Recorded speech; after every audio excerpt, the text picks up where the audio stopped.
All right, folks, welcome back to the start of day 2 here in Columbus, Ohio at the lovely MLG Arena. We're at the CEVO Season 8 Pro League LAN Finals. I am Sir Scoots. I'm joined by Thorin and Richard Lewis. Gentlemen, we had a little bit of a technical issue, so they delayed us, getting the internet all working for the players. Players are almost ready, but how are you guys doing this morning? Yeah, looking forward to some games. Surprising, the first game we want to watch, that's two teams we'll even see in a lower bracket match. Yeah. Once upon a time, we actually saw them in finals of tournaments, EPL Winter earlier this year, etc. So it's a new world, Scott. Yeah, a brave new world. And just some real good games yesterday, some upsets, some back and forth, some OTs. Had a bit of everything. I'm sure today's going to live up to that billing. Hey, let's go ahead and look at Group A. I'll kind of walk you through what we saw so far. So again, you can see Team Liquid loses to Dignitas. And again, updates on scores. That was Train 16-8, Cobble 16-13. And then right below that, you see Virtus Pro Conquest. Very, very close match, actually. Conquest really giving it their all. First map, not so much, 16-7. But second map, they take Virtus Pro to Inferno. They end up winning it 22-19. So, again, the Conquest guys, this roster never really been LAN proven. But again, as a series of guys on a variety of teams, they have some experience. And again, took them to double overtime. And arguably, similar thing that we saw in the major with Liquid, kind of Virtus Pro maybe should have lost that in regulation, but again, they did what they needed to do. They always turn the corner, take you into overtime. An insane game, though. He had like 30-plus kills. You saw he made all the plays in the highlight package there, so it's been a while since he's been the best player for their team. It's usually Snack, so nice to see him back. Yeah, especially with the rifle as well, which since he's moved to it, it's been a bit hit and miss, but seems to really be solidifying his position as a very competent rifler indeed, and that's probably one of the best performances he's had in a long, long time. Got to give credit to Conquest as well. I said yesterday, I don't think these guys are going to embarrass themselves. They got a chance of beating Team Liquid, and not just because Team Liquid's in some sort of perceived slump or whatever, didn't have a great day at the office yesterday, but this is, and when North American teams play North American teams, literally anything can happen. They all know each other's games. There's so much ego being brought to the table, so much pride. People start to tilt. It becomes a game within a game, a psychological game. So you want to watch that one. That's going to be back and forth. I mean, I told you yesterday, hey, if Team Liquid lose to Dignitas, who's in slumping form, new lineup, that's going to kind of knock this whole potential of they might be this great international team. Hey, you lose to Conquest, forget talking about being the best NA team. Yeah. That's going to be right out the door, because the other NA teams, listen, if you even lost to C9 and CLG, we'd be saying it's questionable. Yeah. Conquest aren't supposed to even be in that mix, so it's a must win for Team Liquid there in the lower bracket. And while we still have this bracket up, initial thoughts on Dignitas versus Pro? I mean, the funny thing is, earlier in the year, that would have been a great matchup, very competitive. I have to feel like at the moment, as much as Dignitas showed us yesterday, they impressed me. They had Train as a pocket pick. They were surprisingly good on Cobble. I don't feel like they can go up against Virtus Pro, though. I feel like Virtus Pro is probably going to dominate them. I mean, this is the thing, is it? I mean, so for Team Dignitas to even beat Team Liquid in the way they did, they had to have Pimp really step up and get back to his A game. Now, that did happen. AZ's obviously in good form. He's the star player in the team within the moment. But just in terms of firepower, cohesion, Virtus Pro have got to be the favorite for that, and they should bang them out real quickly. I think Team Liquid, I think they missed a real trick not beating Dignitas. But that means we might get that Team Liquid Dignitas rematch, and then, hey, no excuses day. You played them before, you know, they're map picks, you can ban Train. I'd love to see what's done differently from the Liquid side of things there. Yeah, still got to beat that Conquest team first, which I don't think is a given, by the way. Yeah, and on the other side of the court, obviously Group B, which we're going to do some actual deep talking about when we get to Titan taking on Na'Vi. But also, let's go ahead and pull that up. We'll walk you through what happened yesterday. Again, like we said, and I interviewed, obviously Shox and Guardian are go head-to-head. But before that, obviously, Luminosity does take Titan out 2-0, and that's a 16-6 on Cash and a 16-10 on Cobblestone. Then the other match was Na'Vi being upset by Mouse Sports. 16-10 Mirage, 16-7 Overpass. The Na'Vi Mouse Sports one, I still can't get over that. It's absolutely shocking, because when I see the draft, I'm like, this is a 2-0 for Na'Vi. Look at these maps. These aren't even Mouse Sports maps. The strengths of Mouse Sports aren't here in any way. These are maps that have been shaky for them. Meanwhile, Na'Vi, those are the home maps. Those are the ones that they can beat some of the best teams in the world on. So you put your money down on them. Then if you hear first half Guardian, 25 kills, that's it. The machine's rolling. This will be a Na'Vi 2-0. Instead, actually, they weren't even that close to winning any of those games. And Mouse Sports, the ones who went out in disappointing fashion overall at the major, suddenly through to the upper bracket final. Yeah, very bizarre. I mean, Gobby did an interview with HLTV after the game, said it was that our communication was finally perfect. Now, I'll tell you what, there's a lot more going on than perfect communication when you beat an RV with a Guardian going off and dropping like 30 frags or whatever. There's obviously a lot more. People were starting to hit their shots finally. So I think Mouse Sports, yeah, I expected them to bounce back from the major, but Na'Vi have got to be bitterly disappointed with that result, especially with Guardian playing so well. That just shouldn't be happening. And what's beautiful as well is at the major, we made a stress of this emphasis that, okay, Nico's this amazing online player. He's had occasional small LAN performances, but he had this crazy game at the major, even though Mouse Sports went out.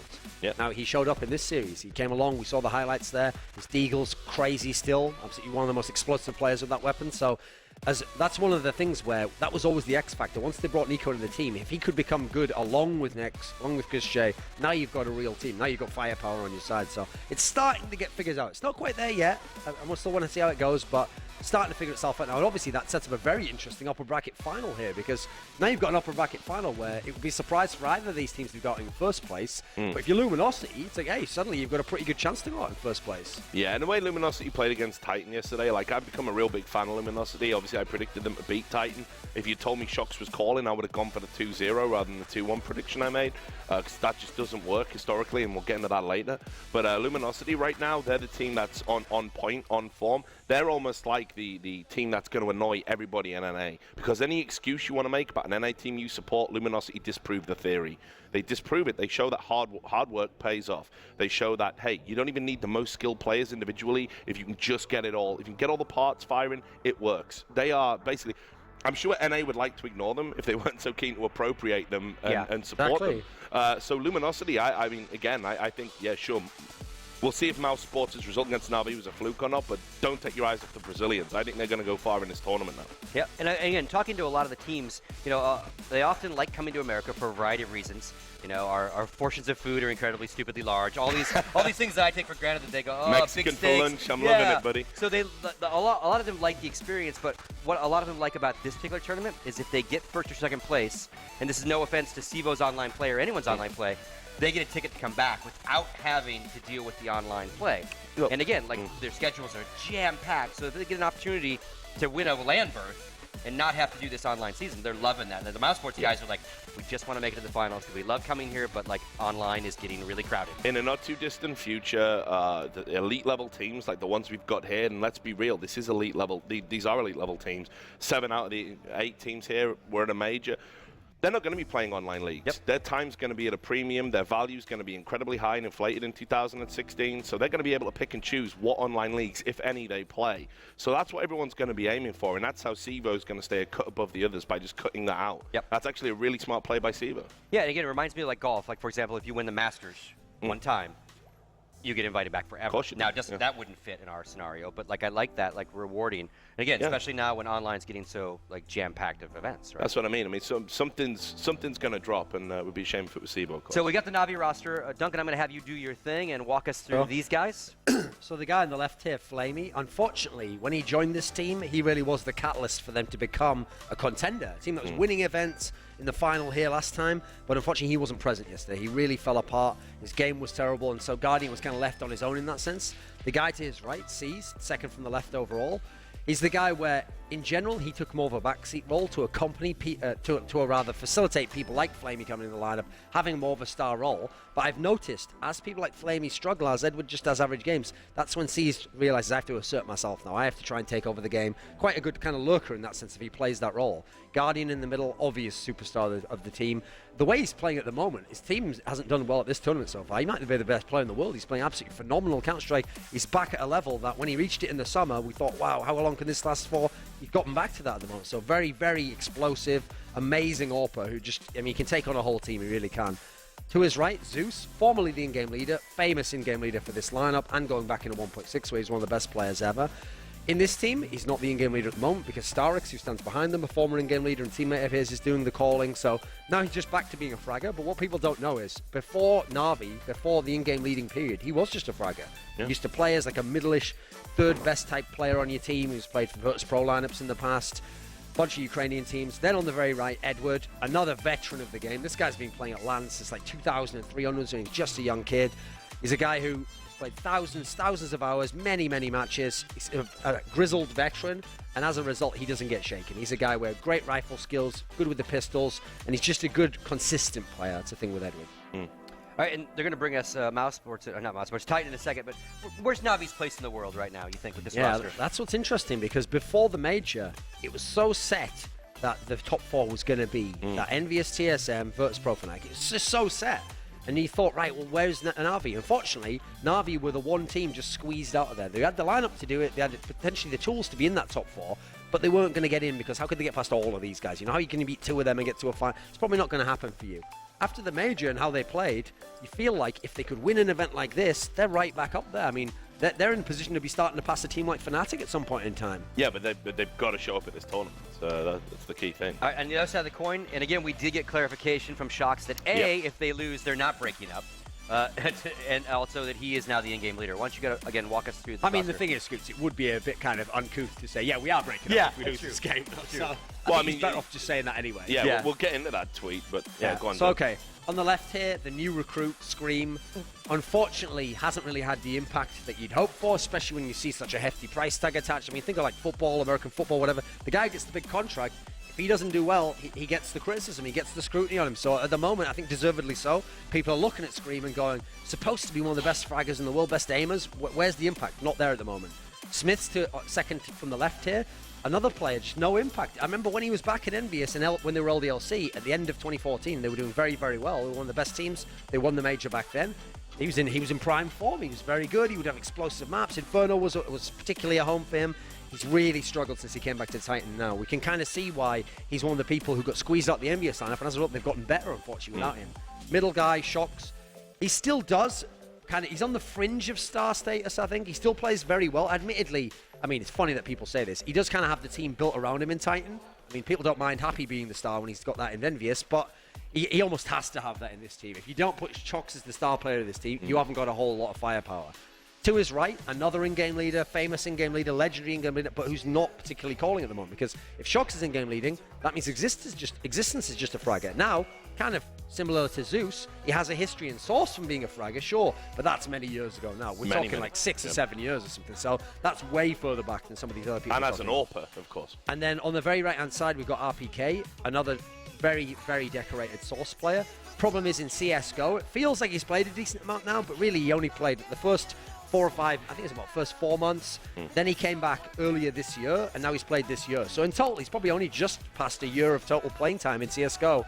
And he's never really, in the modern era, the latter, after the return, he's never really had much of an impact. He's been an okay player. He's had little spurts of being good, but I think you can see by the way Titan's structured, they've kind of settled into like, this is what we're going to get from him. He's never going to be at some top-tier level, or even at the level he seemed like he was at the beginning of CSGO, where he was one of the best players on very games. So I feel like he was an X factor, and now he's just kind of, you know what you're going to get from him, and it's the others you have to look to. You have to look to Scream, you have to look to Smith and say, we need more from you guys. I mean, definitely. I mean, look, just looking at this, I'm going to pull Shocks' card right here. So first of all, in-game leader for him, never going to work. Love the guy a bit. Think he's one of the best players to pick up the game.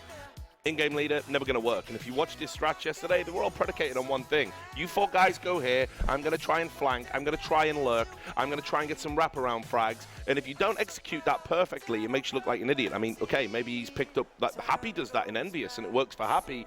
Well, that's a very well drilled team of superstars. And if also has a lot better players. Exactly. If you don't perfectly execute something, you can dig yourself out of the hole. So that should never be happening. Then you've got existence in there. What, like he's just a soldier now? That's not his game. If you take away his strats, his calling, he's dead weight on your team. You look at Scream, everyone's talking about how he's the most expensive CSGO player and all this, which might be a little bit of, PR stroke propaganda, dare I say it, who knows. But he's got such a set style about trying to get those headshots, click, click, tap, tap, tap. When he gets rushed on an eco, when he should be dropping 3 or 4 kills, he never does it because he's trying to tap on heads and stuff. He's actually a limited player in a lot of ways. And since that nerf that famously wrecked him and removed him from being the human aimbot, he's not really impressed me. So big weight on his very broad shoulders at the moment. I think Titan are in all kinds of trouble right now. Frankly. I actually just think the setup of the team doesn't make sense. Yeah. What's funny is, I understand the impulse from Shocks, which is if I'm the in-game leader, I understand there's not enough firepower, so I'll put myself in positions where I know I'm good. I know I can take my duels. So let's make the game favourable for me. What I don't think makes sense about that, though, is in his past teams where he's done that, it worked best when he wasn't the in-game leader. Instead, what you do is you want Existence getting the other guys, and he's going to have a system with them, and then Shox is just going to have a free roll which loosely interacts with the system. So the idea is he's going to lurk. He's going to go off to the other parts of the map. You are going to play separately, but the idea is if he's the in-game leader, he's an individual player. He doesn't know especially if he's not with those guys. That's one of the hardest things to do. I always give Happy credit for that. Yeah. One of the hardest things about being the in-game leader, if you're going to lurk, is you're not with those guys to look at what they're looking at and therefore trigger them. Instead, you're over the other part of the map and you're just telling them, "Oh, go in now," but you don't know from their screens what's happening. Yeah. So ideally, you'd want like Existence there leading that group, and then it's the communication between the two would maybe make the team work. I don't know if it'd be great, but you'd have a chance. And inexplicably as well, we saw there best weapon for Smiths, AK, so he's rifling more. Didn't have a lot of impact. You see him try to buy the AWP though. Yeah. And then Shox, best weapon for him. He's been open and he's continually picking up this AWP. And again, he's done this before. He did it when he was sort of took over briefly over Happy in the Envious role. So he was an in-game leader and an AWPer, but we all know how that worked out. And he's not with that team anymore. So as I said, there's a lot of desperation moves coming in from Titan. I don't know why they're so desperate. I think they've got a roster where if you just work at it, it can work. But they keep trying to roll the dice, and ultimately it's going to cost them dear at this tournament. So I don't see them going any further. I think the veto's about to start, so let's go ahead and get ready to go on that. I mean, we saw from yesterday, Na'Vi can get all the maps they want, and it still might not be successful for them. So at the moment, the maps they want, primarily, what's funny is, historically we think Mirage, at the moment we think Train, that's one of the more modern ones, Overpass. Those are really great ones for them. But what they've really improved on a lot recently is Dust 2. That's a map that's gotten really good for them. Meanwhile, Titan love Dust 2 as well. So I'm thinking that should be a map that should be in the series in some way, because I don't think Titan will ban it. It's got to be a map where the stats are on it there. Titan, they think they can play Cobble. Na'Vi likes a bit of Cobble. Those are two maps I think I could see one team picking one team picking the other. Like, I still think for Titan, you can't just look at yesterday and go, well, we lost on Cobble, therefore we have to kick that out. You haven't got many good maps, mate. So I feel like Titan, Cobble should probably be a pick for them. I'm thinking for Na'Vi, something like Mirage, because it's not a map that Titan play. That would be a good little throwaway, I think, there, because you're going to get advantage there. Cash ban for Cash there is not a surprise. That's Na'Vi's standard ban. Now, it's interesting to see what will Titan's ban be. For a team that doesn't have many strong maps, they don't have a clear ban path, believe it or not. No. It's usually Mirage, and I think the other one is they're banning out Inferno quite a lot recently, so pretty obvious one there. But this leaves Na'Vi, if they want, pick Train. Mirage, obviously, I think pick Train's probably the one for Na'Vi here. It's Train or Dust 2, I feel. And if I'm them, I'd think, right, well, Titan, in theory, is good on Dust 2. Weren't at the major, obviously. So I'd rather go for a Train and force them onto a map that you haven't seen it from. Titan have played a lot of Train. They haven't been good on it. So see, there you go. Great pick from Na'Vi, I feel, here. Any problems they had yesterday? This is when I said map, that's not a mouse maps, Mirage, Overpass, this is way less of a Titan map. So I think great pick from them. If I'm Titan here, here's the interesting thing. I might go Dust 2. I might gamble it, even though I know Dust 2 is a monster map for Guardian. But that can also get you 2-0'd. So the question is, are you confident in anyway? If you're not, just look at the contrast. We're talking about confidence. Exactly. The Guardian, he's just laughing his head off. Please pick Dust 2. Shox is having a meltdown. The problem here is they've switched him off. Overpass is phenomenal for Na'Vi. So actually, if you're scared, you have to pick Inferno if you're Titan. If you're confident, you pick Dust 2 and believe you're going to win. I'm wondering which they'll do at the moment, because I could see them just bottling it and picking Inferno, basically. Going, let's just hope that it's going to be average for them and average for us, and we'll get a chance on there. I think if you really think the team's got any future, you've got to pick Dust 2. So at the end of the day, when you've got your strong maps, it's a strong map. You've got to go with them, you know. It's kind of also the tale of like two losses. Like, one of these teams is going home today. No ifs, ands, or buts about it. So then, obviously, coming off the major, Na'Vi's got more wiggle room to play with a loss. But if Titan loses this match and is out, that just sends a very solid message that they're not to par right now. It's just lackluster, isn't it? Yeah. Especially if you haven't won a map. If you got 0-4, that's a wasted trip. So there we go. This is a great series right now, because first of all, Na'Vi is good on every one of these maps. Na'Vi can potentially 2-0 it, but if Titan manages to win Dust 2, because I don't think they're winning Train, if they can somehow win Dust 2, make it a series, Cobble's at least the map that both teams like. So then you can say, right, if you've got anything, Titan, show us it on the third map. I don't think they're going to be winning Train. Yeah, but this is the thing. If you go by the numbers and the recent percentages, I always do, Richard. Absolutely. You would say that Na'Vi wins Train, Titan take Dust 2 in a close battle, and then it's wide open on Cobble. But this Titan isn't a Titan that bears any resemblance to those statistics. This is a Titan where Shox is open, calling, nobody knows what Existence is doing. there's just no way they can take a map off Na'Vi right now. That's even the as bad problem as they played for yesterday. Titan at the moment is that Na'Vi's going to win Train. That's almost a certainty. Yeah. When they win Train and they go to Dust 2, if Guardian gets rolling on that map, they can 2-0 the series. Yeah. And yet, if I go look at the stats, Dust 2 and Cobble are the 2 best maps for Titan. That should be, well, we've got a favourable map here. Forget Train, we just win our 2 best maps, we win the series. At the moment, you struggle to even be sure they're going to win Dust 2. I mean, that's the one that they got humiliated on by NIP. Yeah, well, that's what I'm saying. I mean, that for me right there underlines it. They have this great win rate on it. They lose one map psychologically. They don't have that mental fortitude there, and they just got wrecked by NIP, like embarrassed on a map that's meant to be one of their strongest ones. The biggest scoreline at the major, and as I said yesterday, one of the most embarrassing performances I've seen at that level of play in any competition. Where it just looks like the team's given up. Like it was just shocking. It was absolutely shocking. And then even if they get, let's say they can win Dust 2, it's possible.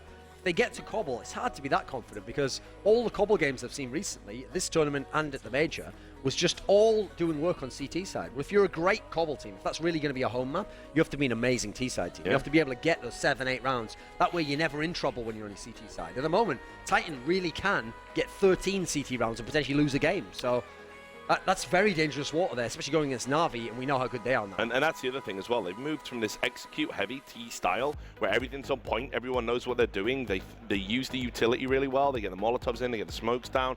That's not happening in this Shocks calling era. It didn't happen yesterday, and in the major they were even having problems with it, which makes me wonder if this is some sort of systemic problem they've got because they moved existence away from that execute style into this more loose style of play. So they're a team that used to be really good at executes, but they don't have a recognized entry fragger. This team is in a mess right now. Yeah. There's just no getting around it.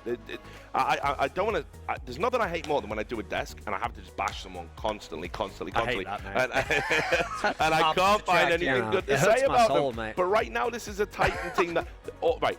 But With the there's players they've got and the pedigree they've got, we should be able to find something good to say. But right now, that team is in need of an identity crisis. They need to get someone behind them, really cracking the whip. Not like some friend who would have known for a long time who's going to keep saying to you, keep making the same mistakes, it'll be all right. We'll play the percentages. Right now, they're playing the percentages and still losing.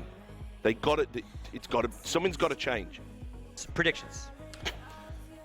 That's a tough one because if I believe it's going to go 3 maps, I have to think somehow Titan wins Dust 2. But the way it's going at the moment, I think Dust 2 is really I think Na'Vi have finally clicked into what I hoped they would do 3 months ago, which is go back to Dust 2. That can be a strong point of yours. Stop trying to play Cobble against the Fanatics and Virtus Pros of this world.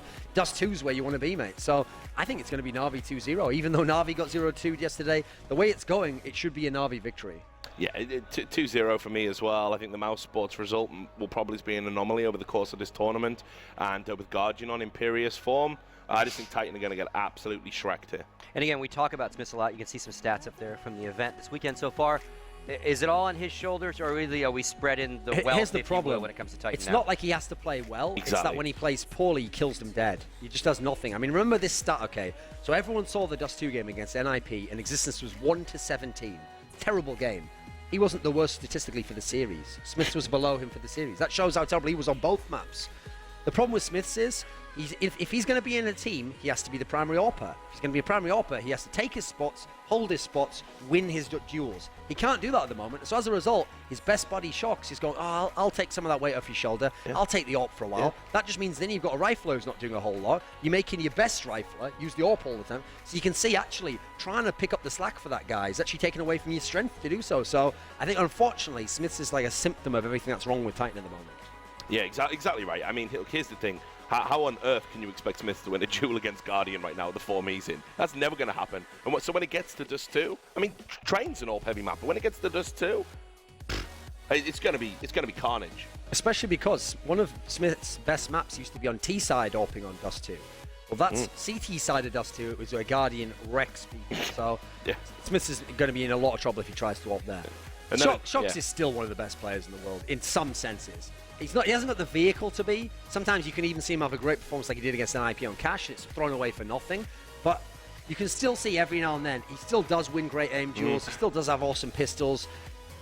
he has to be a selfish star, unfortunately, but he is still very good. This is the problem, though. When he gets into this mode of thinking and he thinks it's all on me, I need to pick up the AWP because Smiths can't do it, I need to call the strats because Existence can't do it, he puts way too much on his plate and he's not going to be able to finish his dinner. He's literally, he's going to be some ineffective player right now. This is the problem. Shocks needs to just be let off the chain and just told, go kill people. When you put him in that role and you give him that platform to succeed, he's one of the best players in the world. When he starts taking on all these extra duties, the teams always suck, his performance always sucks. Well, and that's just the fact. That begs the question that I want to ask you guys. Like, historically, Duncan, when was the last time we had an in-game leader that was the star carrier of a team as well? Like, that doesn't happen very often. No, it was actually Happy in the old Envious. Not at the moment, because at the moment, let's be real, Kenny S is the best player on that team. He's an amazing player.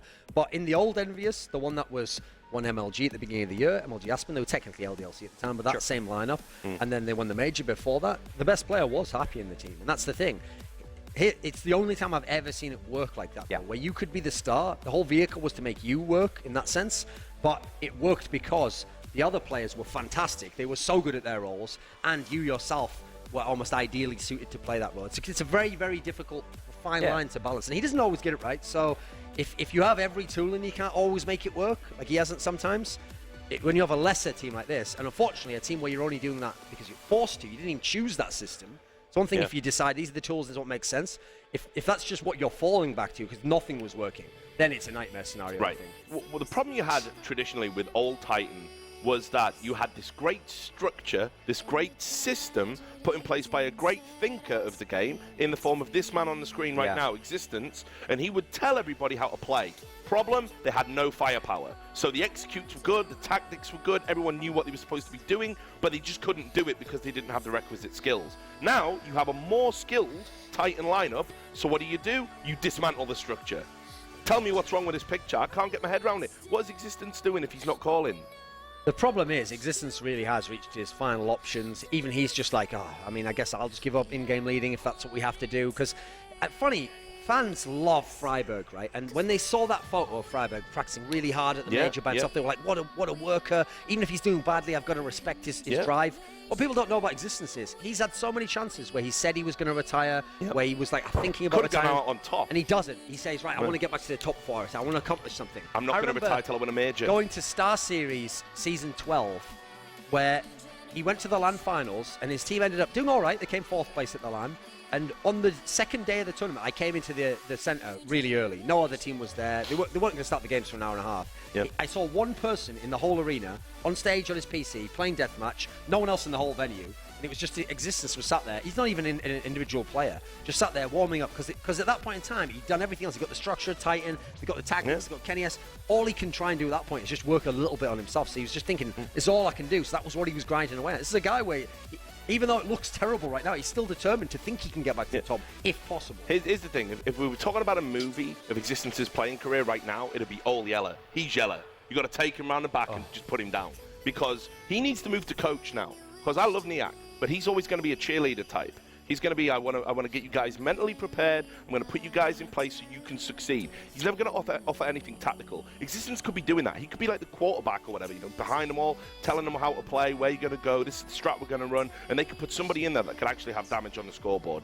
Every day he doesn't do that, he's tarnishing his legacy. He said he won't retire till he wins a major. Brother, you're going to be playing another 10 years. You know what I'm saying? That's just the reality of it. So he needs to get out right now. And now that he's had the calling duties took away from him, what's left? Well, it's kind of the opposite of the Shocks thing, right? Yeah. Like, usually the in-game leader gets leeway to not be the top fragger. Well, that's the whole point. In fact, I'll give you an analogy, a sports analogy that you'll enjoy here. It's an American football one, okay?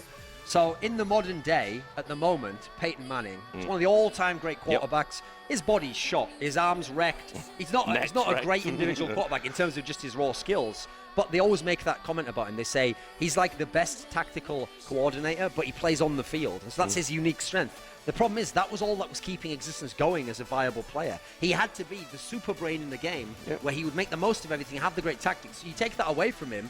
If you just made Peyton Manning into just another football player, another position, who's not the quarterback, at that point, why have him in the team? In fact, why not transition him to be a coach? He's a fantastic tactical coordinator. So that's why I draw the analogy there. It is someone who was an all-time great at the role, but it's not going to work unless he has that strength going for him, which is the main reason he's viable.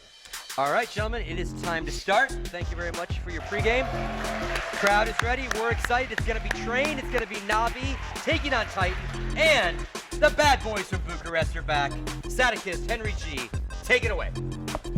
Thanks so much, Scott. Yeah, we definitely are the bad boys from Bucharest. But finally, we're ready to roll. Obviously, that got an applause because we did have a bit of a delay. That said, I mean, this match, this is not what you'd expect. Now, Vincere already down in the lower bracket after making the final of the major, playing against Titan. It's just two big names playing an elimination match early on in the tournament. That's pretty shocking, really. Yeah, absolutely. Seeing Na'Vi getting knocked down to the lower bracket this early on in the tournament, no one saw it coming, but here we go. The big matchups coming in. It's going to be Titan versus Vincere. CT is going to be the Frenchman, so looks like Na'Vi going towards Ivy with emphatic pace here. Flamey gets the first frag as well. And they've got that smoke off as well, so Shox is forced back. This gives a complete perimeter to Na'Vi and the entry to the site. Good thing RPK and Scream are ready for it because they'll slow this down, but Bomb's still getting closer. Another great shot from RPK. Edward has to fight back. They at least force back the two players in A, but watch for the flank. The latter player just coming into position now from Titan. It's Smith that was arriving, but Shox gets the 2 kills. And it will be 1-0 for Titan. Exactly the start they needed. We've had a troublesome few months, this team, and now they get a good start here against Na'Vi on the CT side. This is what they needed. This is a team famous for force buy and getting themselves into all sorts of trouble here. So I'd like to see this. Titan now off to a good start. The problem for them is Na'Vi coming out of the Desert Eagles and Armor as well. Obviously one of the strongest Deagle teams on the planet right now, especially Guardian. So not out of the woods just yet as we go into round number 2. They're going to have 3 SMGs to play with. Questionable considering what they know is probably coming towards them. So what's Na'Vi got planned here? They haven't got any utility to play with. Just going to be holding back towards main. Shox does find at least the first player and sees. That's a push out through long and Ivy. Edward knows that. Goes back to see if he's going to push any further. He's chosen not to, but back to that pistol round as well. Na'Vi, they executed well. Again, they took up so much map control. They had quad, they had Ivy, they had the front of the site, and then all of a sudden it was the shots that reigned supreme from Titan. It may be the same here for the Deagles. It's going to have to be. They've spotted Shox, who's still trying to idle around at that long position, and eventually he realizes he's probably overextended his welcome, and he'll fall back down in toward the A site. I actually like that from Shoxy, going for that first push. He knows Na'Vi being a heavy execute team doesn't want to allow them to have full numbers going into bomb sites. So he finds that first frag, takes a little bit of damage, but gets his team into a good position here. 5-on-4. Na'Vi's still yet to do anything with it. A Scream taking out Guardian, that's definitely going to help bring it to the 5-on-3 and hopefully securing the round as well. Flamey's going to try and get quiet and back into that position. Does take down Existence. It wasn't exactly pretty, but it was effective, and that allows Edward now to try and take down Scream. Scream's going to force the issue, though, and Edward, he's left on 3 HP. And the bomb down inside the site. Matter of time. There it is. Shox will close it out. They were hunting all the while, and now it's going to be 2 kills, or excuse me, 2 rounds for Titan, and that forced by leaving the terrorists with nothing to work with in this round. Yeah, absolutely. That's a really nice round from Titan, as I said before. Shox finding that first frag really did secure the thing and set the tone for the round as well. So they get a 3-1 this time. Na'Vi can't really justify anything more than a couple of P250s here. Looks like Flamey's got a smoke grenade as well. I would assume that means they'll go towards inside, perhaps try and get a smoke down towards the lower ramp, get the bomb down in that way. That's normally the most effective thing you can do. Getting the bomb down inside is normally the easiest option on these sort of rounds. Looks like they will be heading there as well. RPK will be waiting with the Famisode. Na'Vi famous for their slower pace gameplay. And he does spot some foots as well, so got to fall back, get himself some more passive position here. He's going to have backup as well from Smith towards the upper ramp. Yeah, and the thing is, Smith had that peak early, so they've already called for the rotation. So as you said, bomb plant is the goal right now to allow for utility.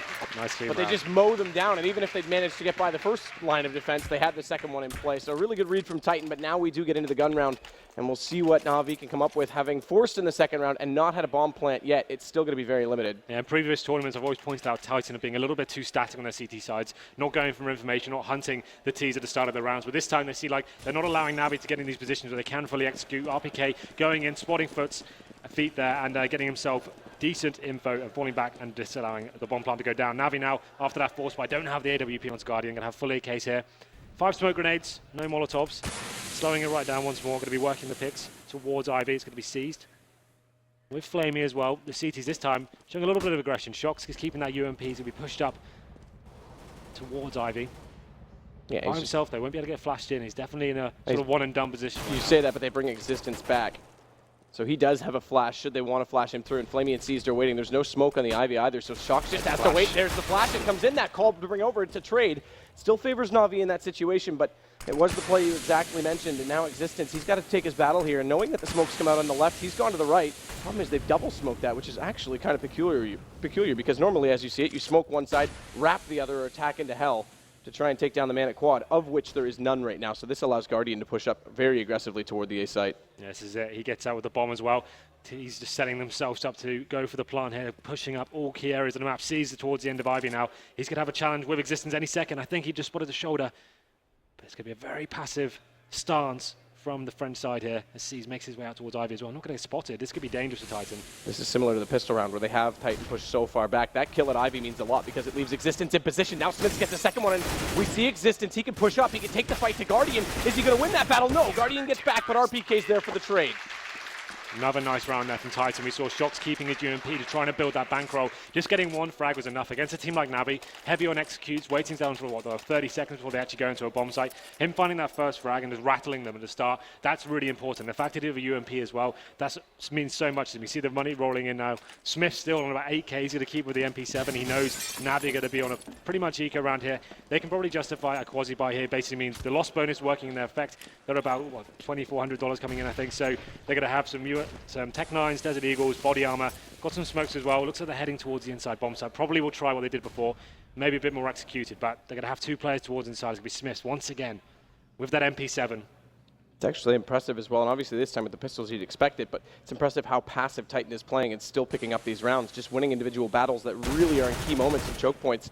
Smith this time, he's going to go on the aggressive. He's up towards the upper platform, and of course he does go down a little bit, but as we say, he's so far forward that this calls for an early rotation. Scream's the one in position, but now taking down RPK and Scream, they'll not only get a bomb plant, they've got good control of the site, and not to mention Seized is pushed forward. He does massive damage onto Existence, who's left on very low, 12 in fact, but flashed in, he will at least get one kill before going down at the hands of Flamey. It's left in a 2-on-1. Bomb, surprisingly, in all of that, considering how much control they had of that situation at the end of the site, didn't get planted, so this still favors Shox. Yeah, he's in a very good position as well. He's read this perfectly. Flamey making his way out of Pop Dog right now. Shox, you just know he's going to hit shots like this all day long. Comes out, hits the first one. Will he get a double? He doesn't. Flamey takes him down, and Navi get their first run on the board. Nice play from them, going towards the inside bomb site, finding those first two frags, rotating out, and then Molotov onto connector, forcing Shox to face. Gets the first shot like he thought he would, but unable to land the second. And Navi getting themselves in a strong position now, but the change of stance for Titan, they're going for double AWPs this time, so it's going to be Shox and Smiths here. Shox, one of the better riflers in the world right now. It's surprising to see him pick up the sniper so often these days, but and they were trained, setting up two turrets on either side could work out very effectively. Yeah, they talked about that a little bit on the desk as well. I don't so much disagree with it in this situation. They've got a decent lead. They've lost their first round. They've built up a bank. They can easily afford it. And it is a map, like you say, that they can set it up on either side. But Navi, they've managed to pick up the first kill. With RPK going down, it leaves Smiths in an awkward position with one of those AWPs, has to play passive inside that B site, and this becomes a real option right now with utility to try and get a fast plant on B. Interestingly enough, despite winning one round, we still haven't seen a bomb plant from Navi. Yeah, you're right. I'm trying to work out what RPK's plan was there. Obviously, you normally try and spot footsteps there, but it seemed like he's very committed to the lower ramp. Facing it completely, does a little bit of damage to Zeus, but gives the heavy advantage towards Navi here. Now they can actually just run the time down, wait for CTs to make mistakes. They need the ones to be finding info. You can see Existence pushed up in Pop Dog right now, seeing if he can surprise one of the terrorist players, but normally a position you'll get pop flashed out of. Exactly that, the pop flash. So far that hasn't come in. Meanwhile, Edward, he's taking advantage of this smoke on lower sidewalk. He's going to push towards Smiths. There's a slight gap. He hasn't spotted it. Meanwhile, as you're saying, Existence back toward the bottom of that ladder did get caught out. It's Zeus that won that duel. Forces Smiths back even further, and they were going to be saving if they lost this round regardless, so the investment of double off isn't that much of a loss for Titan, but so far it definitely has not paid off. C's going to take down Shox. Smiths is not able to take that face effectively, and now it's down to Scream, 1-on-4. Interestingly enough, though, he's got bombs, so winning that first kill against Guardian, they've got to come from both approaches here, because coming up ladder, it's far too linear, and they do have the flank coming in. 15 seconds, they have to take this fight. Scream's going to win one. He's looking for the second one as well on Flamey, but he comes out on top. And Edward was there, ready for the trade regardless. And Navi dropping the ball there a little bit, actually having the bomb towards inside by themselves. Scream pushing. They knew after losing that first frag, they had to push in, find frags, make something happen there. It was Existence that got taken down after pushing into Pop Dog. Scream had to commit at that stage, find the bomb, and actually got himself into a winnable situation though with 15 seconds left. Had he have found that third kill, I think he had a real shot at winning that one, but headline is Navi take the second round on the board. Here comes the force buy from Titan. They're going to be not fully investing into this. Three players are. A couple of guys keeping on about 2K. They're going to have Famus's M4s and upgraded pistols here. RPK deciding not to really purchase anything. So you'd assume this round going in favor of Navi. Once again, it's going for these early picks towards outside. They're going to spot Scream on top of the bomb train there. Shox has been playing this position. Smoke comes out. They know that's going from closer. Do they? Seized. I'm surprised he didn't spot that. So that actually favors Titan quite considerably here with one of the two rifles. He's going to swap that over to an AK as well, and I'd be interested to see if he tries to juggle that back toward Hell for his teammate to grab it. The problem is Existence is preoccupied. Guardian finding a shot over top of the bomb site, does find Scream. RPK tries to compensate for this, but again, it's so passive from Titan and Na'Vi. They're not taking any chances. Existence is going to win yet another battle, though. And again, these two rifles, suddenly the round's turning because Titan have picked up another kill on Guardian, and it's 4 versus 2. And again, passive from Titan. They're just waiting it out. And look at Smith's timing. He's going to show up. He takes down Zeus. It's all left to Flamey. He'll fight forward onto one. Shox is there for the trade. It's kind of sloppy from Na'Vi. We talk about them in this heavy, methodical, tactically executed team there, and actually going into positions where they're by themselves, not with teammates, not using the buddy system, getting the frag for frags. They're aware that the money's bad for Titan there. There's going into situations where they can't possibly have any backup there. Once you establish the team are on an eco, at that point when your first man goes down, Guardian gets a frag back, I'd say let's go back to inside, let's do a full execution, let's make them really work for this. But it's kept running in, there's really tight choke points there, getting taken down by the lower weapons. And that's difficult for Na'Vi to swallow here because they're going to be on the force by this time. Just Guardian purchasing the AWP and the rest of his team on pistols here. So they're going to be relying heavily on the Talisman Guardian, working some heavy picks. We know he can do it, but we saw him looking for that shot through the wall. We saw him do that at the Major as well against NIP. That hits towards Z Connector. He knows the lineup for it. Either way, this time they're going to evaluate toward inner instead. Bomb still back down toward the stairs at T-spawn. One player easily in position to grab it if they find anything on this site, but a late smoke coming out from RPK, that's going to buy more time. Na'Vi, again, like you said, they're more methodical. This normally wouldn't bother them, but this map, they've definitely been playing it, you say sloppy, but in a very different fashion to what we normally see. The anti-eco approaches have been questionable, but looks like they'll be heading towards inside, going to be smoking off towards Connector. Guardian waiting for that smoke to disperse, and then we'll be going for the pick. Takes heavy nade damage, though. That's a bit odd that Shox committed that far to it. They had the flash for him to jump off the ladder, but he went even beyond. Takes down by the headshot. It's going to be RPK on the site, playing from where Taz often does, manages at least 2 kills, but him going down does leave a chance for them to at least get a bomb plant out of this. And Guardian, he's found Scream in the process. Another quasi-buy that's going to come out effective. Smith's left to a 1-on-3. And right now he's playing at the back of the B site. There's no more utilities left to distill him, so they won't take the chance. They're going to take the bomb back to the A site. He's a little bit late on arrival, and they're already facing that D connector, so as soon as he gets there, Seized is lined up. Wow, so that commitment with 1 AWP and 4 pistols working out for them. When you have a player like Guardian who can find those picks, it always works out for them somehow. But I want to see that. I didn't see the kill from Shox there, how he got taken down. Was he pushing behind in the flank and then just completely got wrecked? And then he actually went to the top of the ladder. He got flashed in, expecting them to be around the corner at upper already, and then pushed beyond through the Molotov into the upper hallway where they were holding the angle. It's kind of questionable considering they hadn't even committed to a bomb set at that point. You know they're going to be low on money, giving your frag away and actually opening up the round for them, giving opportunities there. He's going to pit Titan onto a full eco here, just some P250 purchase. Guardian, fantastic shot there to open up the map, taking down Smiths. Now all they need to do is sit back and wait. They don't need to commit to anything just yet. Just try and work out if there's any stack towards outside, but that's going to help. Waiting for the mistakes to happen. Shock's getting taken down after facing towards Ivy, bringing it to the 5-on-3 situation. Edward just towards Pop Dog. Trying to hit another shot here, but Scream takes him down. Lovely little headshot for him. This round should fall apart now for Titan as they make their way out towards Ivy. RPK, chance to take down at least one more and Flamey on low HP, but not going to happen. It's interesting as well, we saw Titan, when it went to 4-2, their economy was broken. They managed to pick up the win in the quasi-buy. Yeah. That looked like another chance to reset Na'Vi and extend the lead on a CT side. Na'Vi do the same thing in turn. They pick up the anti-eco, and suddenly the half looks like it's very possible for Na'Vi to get not only in the lead, but comfortably so. So here we go then. We go into round number 10. Titan have decided to go for the force buy here. No kits, 1 AWP on Smiths, no real grenades either. So definitely a round that's going to put them in a difficult situation if they are to drop this one. Need to find that first frag. You can see once again Shox pushing up in that aggressive stance, waiting for his teammates to flash him in. It worked before the UMP. Will it work this time with the FAMAS? Is yet to be seen yet. Na'Vi slowing things right down here. And they're actually going to leave RPK alone towards inside for now. He has got Smiths the AWP on the rotate if he needs him. Na'Vi just trying to work the picks here. I haven't seen too many executions from them as of yet. Just waiting on the picks, seeing if they were spotting any mistakes. Flamey would have spotted Shox just then and is trying to spam through the smoke, trying to work out where he may lie. Yeah, and Shox has been playing that spot so many times, so it's good to see a smoke out this time to allow him to escape should he choose to do so. So far, he's just going to sit there and wait, and Na'Vi, again, they'll just take more time to figure this out. They're still spamming on that position. They know Shox has to get away, and without the smoke this time, what's his plan? Scream's come over to give him some additional support, but they know he's there. He's yet to move. Now he's going to take the fight, but look at the crossfire that's set up. That's a bit odd again from Shox. Another peek that's really unjustified, and there's no result, there's no answer, there's no trade from Scream. So all it does is give Na'Vi the early man advantage. Do you see what they're doing? They're just waiting for Titan to make the first mistake. They're waiting, bringing the time down, and you can see the round is falling apart now for the Frenchman. That's going to be Zeus picking up the frag to RPK. He tried to react with the inside push. He gets taken down. Bomb gets planted. Existence in a decent position to do some damage here, though. But it feels like it's all but over. But Existence doing some serious work with C's, takes him down. That should tie things up. Smiths and Scream, the last two remaining players, AWP in hand as well. You have to think, with the money situation the way it is, they probably just need to save this weapon and try and get back in with the force by next round. That just came down to Na'Vi just waiting once again. They worked out what position Shox was in, and it was just a matter of time before he slipped up, it felt like. Flamey's waiting out at this alleyway, though. Smiths has the advantage with the AWP, is able to take down another one.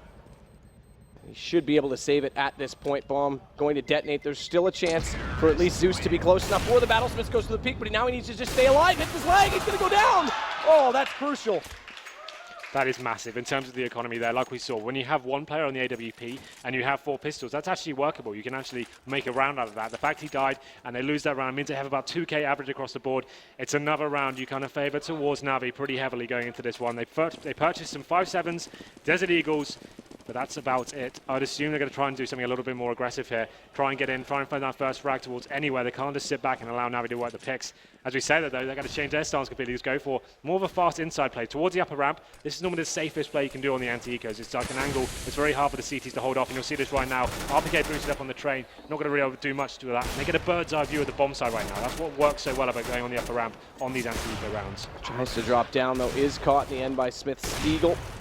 Additional shot from Guardian, not able to connect. Smith is therefore allowed to take down another one on Flamey, but Zeus is there to at least silence him in the end. They keep 3 players alive, so builds decent economy. It's only 2 more guns they have to buy into, but crucially they take the lead 6-5, and they still have 1 more round before they extend the max loss bonus. So the situation is that there may not be another buy coming out from Titan in the next round, considering they've fully invested into this one. Yeah, absolutely. Just to go on that round again, that's one of the few anti-eco straps I actually like. Go straight off the bat when you commit straight away to upper ramp. It's so beneficial to get up there. As long as you don't get taken down in that first corner you go around, there's literally no way a CT stack can take you down. They can't really do much to counter it. You've got 4 AKs going out of the top, bird's eye view of the site, completely locks it down.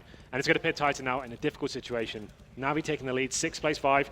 And once again, Smiths on the AWP hasn't really done any huge work here, missing another shot. And it's going to be another difficult round for us. He gets smoked off towards Ivy. He's going to have to change his position, but Na'Vi making their way back towards T-Spawn. Look at this positioning from Titan. So often, if you play a player at quad, so in this case they've got Smiths in that position right now at Hell, he could support Ivy and the front of the site, and you push the second player toward ladder. But Titan, they're giving up so much control on that A site every single time. On the pistol round, we even saw it. Now, fortunately, they won that because they won the exchanges. They've just had the better aim in that case. But if they continue to do this, Na'Vi's going to walk all over them. We know how good they are with execution. This is the thing. RPK is alone towards the inside bomb site now. He has been good for 1 or 2 frags, but it's not been enough to win the rounds. You can see Smiths rotating back in with the AWP just in time as well, as it looks like Na'Vi are just about to show their hand. They've still got 1 more additional smoke. That'll be thrown out lower, but Smiths is able to hit the shot before Seized is able to get that flashbang in place. So it's 1 down. Smiths, he'll follow it up. They need to get that smoke on the sidewalk. It's not in place, and RPK is able to walk out. Another easy kill. Good response from Guardian, but it might be too little too late. He knows Smiths is on the train. Problem is, Zeus is nowhere in position to help him yet. He's still up toward the hallways. They've recovered the bomb, and this may be a desperate attempt to head back toward A. Is Guardian going to hold? Not surprising he's got the confidence to take that fight, but Scream finds it first. It's down to just Zeus. He's going to fall. They've got lots of money left, so not a huge deal. But Titan, they'll pick up their 6th round, and keeping 4 alive negates what I said about that money bonus. Well, absolutely. This is the thing. So Na'Vi, I don't think they were expecting the AWP to be towards the inside bomb site there. They didn't even smoke, just tried to do 1 flash there. Fed Smiths 2 easy frags. They went into the bomb site. It seemed like he cleared up. He finally arrives efficiently onto the scoreboard, and they're going to be going back into that double AWP setup. Shox and Smith wielding those. Thing is for Na'Vi as well, they're going to pit Titan in a dangerous situation. If they win this round, money's reset once more. It could be a double eco coming in for Titan. But Guardian, got to be on the AWP himself. Let's see where he's heading towards. Going to be towards Pop Dog this time, changing his approach to the map. And it seems like Titan go for more of an aggressive stance here, actually playing in front of the bomb side, making sure they're nice and close range. But there we go, the orbs coming into fruition. Smiths and Shox picking up a frag each and opening up the round very nicely for Titan. Yeah, it's 1 on either side as well. So it completely shuts down Na'Vi's plans. Bomb still at the hallways at upper right now on the corner. Scream's going to have to take down Guardian. Success again. Now it's left to just 2, and they're both at the front of the A site right now, the main connector, and they're flashing out. That gives away at least 1 position. And they're all facing it right now. Scream's the closest. Shock's going to put himself in a better position to be able to help Scream out as he goes down to 7 HP, but Shocks gets Edward in turn, and it's just Flamey smoked off. They're not going to take any chances right now. He does find at least Shocks. Going to get much more than that. 18 HP. Scream doesn't need to take this fight. He's going to sit back with the Shocks didn't WP. need to take that fight, to be honest. Like it's a 4-on-1, and now they're giving frags away. That's going to be difficult to handle in terms of the money going forward, but they win the round, bring it to 7-6. The double AWP setup working very well there. Shocks, a player we mentioned before, normally known as one of the world-class riflers here, has been forced onto this AWP role. He actually seems to be fitting into it very nicely, actually, finding key frags. He did it yesterday in Cobble as well, so impressive stuff from him so far. Navi still have a decent bankroll here. You can see Zeus with 7k, or 6k I think it was. What's he going to be buying? Going to get the AK, dropping in Galil for Flamey there. So Guardian wants to get on the AWP, got taken down last round. Going towards inside this time. Will he be going for the fast pick, just looking forwards up a ramp and seeing if we can make anything work from this. And there's that early smoke again. That's RPK in his default position. Smiths is in a much better position to help out on that B side, but he's also got the quick rotation at Z connector. Shocks has no one near him, so Titan's gone for that approach. They have pushed more up toward the E-box right now inside A site. Leaves Shocks to do battle alone. Seized is at Ivy. Question is, how does Titan try and get further into this? If they want to try and establish a presence at ladder to go for the fast flank onto B, which player is going to take that fight? Which player is going to be in position? You'd think it would be Existence, but he's still playing passive out beyond the doorway, in behind the box, actually. Once again, Navi just trying to work these picks any way they can, using smoke to try and bait out utility. Smith's now actually changing his setup. He went to go for the close range AWP, got a full back now, thought better of it. You can see them a little bit confused as to what may be coming towards them, playing very far back on the bomb sites now. Navi just waiting. You'd assume this probably means a smoke execution coming from him. Here come the smokes over the top. This is the execute we're looking for from Navi as they make their way towards the inside, or the outside bomb site, I should say. Shocks was waiting for that shot the entire time, and as soon as he gets a slightly impatient, Seized came through and caught him off guard. That allows Edward to walk in. The first time we've seen Control Room come into play, but there's the problem. Existence, he is able to pick up Edward, but as soon as he's spotted, Seized is there, and you're sitting duck inside those windows, so it's up to Smiths.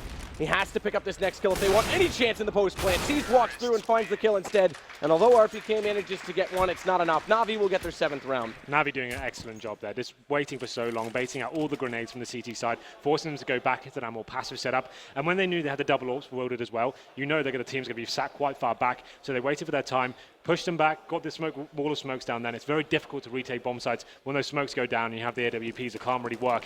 And they find the first frags there, and we go into round number 15.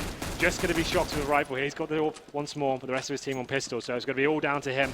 He's going to be pushing towards the inside ramp as well, trying to look for that first frag. Could work out for him. There are players waiting for him. Got to come down to this next kill, whether he's going to be effective or not. Guardian waiting for him though. Here we go. He takes him down, and that's a great first shot. And you can see the CT trying to react to it as well. Screen pushing into Pop Dog, taking down Edward. But Guardian's on fire right now. Finds his 2nd frag of the round. Smiths has picked up this AWP on the corner though, and he almost caught the retreating Zeus, which would have brought it back to 3-on-3 and left 2 guns in the hands of Titan. It would have made this possible. Instead, Guardian, now he's inside the B side. Smiths is still lurking. Smiths comes out and he takes him down. He's still got a chance to cut it off. Zeus has at least made it past that position.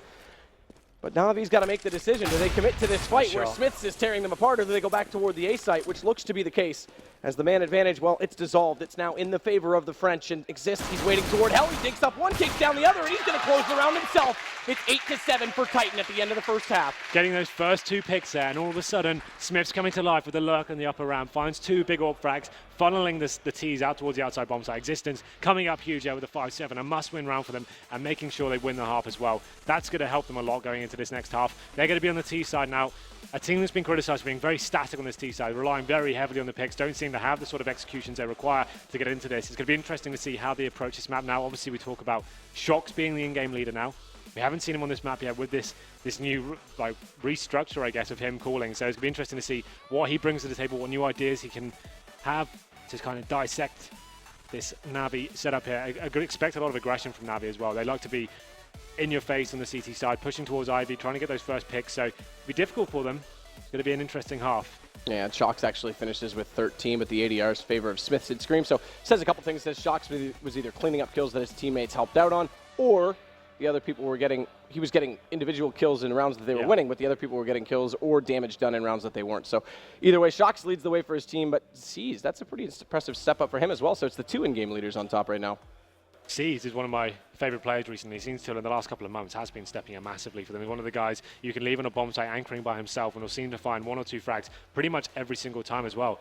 That's kind of interesting. You can see Guardian 5 frags for him. He seemed like he was doing a lot more important work. They found a couple of frags, but this has been a quiet half for him. I think that almost has to do with the fact that Titan was playing so passive inside that site. They weren't really giving the face to him, and most of the action went toward Ivy, where Shox was playing, hence why he's got all those kills. But in turn, they also gave up a few kills to Zeus and Seized, who were setting up that crossfire. So I think it more doesn't necessarily have to do with Guardian's performance individually. I just think it just the game didn't come to him. Trying to counter him a yeah, little bit, exactly. perhaps. But this is it. When he goes onto the CT half, that's when he really can come to life. He'll be rotating between both bomb sides, going for aggressive picks here. So although it's been a quiet first half for him, I think them getting 7 rounds in their T half is more than enough for them to work with, absolutely. I think the pistol going to be very important. We saw Titan taking the first one. That's put them in great position there. They won the pistol, won the half. Had they not won that, I think they could have been in a really damaging position. And the pistol that they won was actually, they lost the first pick toward Ivy, which gave up so much map control. They went passive, and this was the problem throughout the whole half. They just happened to hit the shots. RPK picked up 2 really quick kills. Yep. Shox picked up 2 to close it out, and they were all headshots. So it just worked out that the accuracy bailed them in that situation, because that was a round that they should have lost, in my opinion. Well, looks like we're getting ready to go into the second half. It's going to be Titan on the T side this time. 8 plays 7 in their favor. If they win the pistol, puts them in a fantastic position going forward. Let's look at the buy they're going to bring to the table. It's going to be full armor buy coming in, so no utility purchased for Titan whatsoever. You would assume that normally means rushing somewhere quite fast or throwing some decoys over the top. Looks like an A split coming in as the bomb and 2 other players make his way towards Ivy. The aggression coming in from Navi. It's going to be a bloodbath here. Edward, this is awkward. Why is he not dead yet? Scream's able to pick up a second one, but Flamey, oh, Flamey's so smart. Flamey's got one. He can't land the other. Now he does. Oh! But he doesn't even turn around. Flamey, what a play to compensate. And he single-handedly steals around from Titan. That's the kind of play that's going to put Titan onto a full tilt now. They find the CT aggression coming in, get the first 2 frags, and Flamey, that trigger discipline to have 3 players in front of you. It's so hard not to shoot the first person. He waits, gets all 3, and secures the round. It's absolutely massive there for Navi, getting himself the pistol round. You can see Titan answering straight back with the force buy, but what an absolute huge play from them. You can see, looking over the Titan side right now, they're wondering what in God's name just happened to them. That's very, very smart from Flamey, knowing the situation that his 2 teammates in the same position went down. They wouldn't expect the third, so he just stays quiet. They're going to approach the same position right now, but this time Guardian has a rifle, gets taken down by Scream, but Zeus is also there. However, Smiths has come very quickly toward the front of the site. He's taken hell. This is actually a good position for Titan to have. They've got all the map control suddenly. It's low HP on 2, but they may still get a bomb plant out of this, and RPK's not even going to let Flamey get back into it. Very fast A split coming in from them. They somehow find all the frags. CT's actually getting the first one there, but the Tech 9s and Desert Eagles prove too much for them. And I think this game, well, this second half is going to be a very back and forth affair. It's going to be interesting to see how Navi respond to that one. Haven't purchased anything just yet. They've got 1 Desert Eagle here. Looks like the force buy will be coming into full effect. Guardian not going to be going full in. Obviously, he's the AWP player. He needs to keep his money at a healthy balance here if they are going to have that AWP on the first gun round. But they definitely fancy their chances going into this one. Titan looking like they're going towards the inside bomb site. Going to commit just yet. Going to be going towards that upper ramp, as I mentioned before. Can be a very effective anti-eco strategy. Gives you a nice bird's eye view of the bomb site and works out. Even if there is a stack there, you have the advantage. Well, they've rotated it over toward this B position. Flamey's playing so close, but watch this upper drop. They're going to go fast. Smiths, he's in the open right now. He's going to get a headshot at easily from CC. He just left himself so open, but now the kills are going against them. This is just sitting ducks right now. What is Titan doing? They could have quickly dropped down with the SMGs and taken the fight up close with more cover. Instead, they just sit there to get picked apart. Well, as I said, this will be a back and forth affair. Looks like a 3-on-2 situation. Scream on very low HP as well. The bomb's actually committed to the inside bomb side by himself. It's going to be Shox taking down Seized on the side. Needs to find his next frag. Bomb goes down. Just Scream remaining now. Zeus and Guardian to find him, and there it is. Navi replies straight away with the force buy themselves, and it's going to be Titan now with the decision. Do they force buy into this? Knowing these guys, I would say they definitely will. They're so stubborn when it comes to this kind of economical game. So what's their reply going to be here? Round number 19. It's getting hot, Matt. Well, this is where we need to slow things down because it's a battle of mistakes right now. Yeah, they go. The force buy does come in, so yeah. That anti-eco, that should be working for you. I think they've got a little bit too committed to staying on the upper platform, like you said. They should be getting down there once they worked out the CT stack was in there. Try to start flushing them out, get it close range, but going to be coming in with 2 AK-47, 3 pistol players. They have got some utility as well, so a big round for them. You can see them committing towards the inside bomb side, though. 4 players, just going to be existence, trying to get some sort of attention towards Ivy.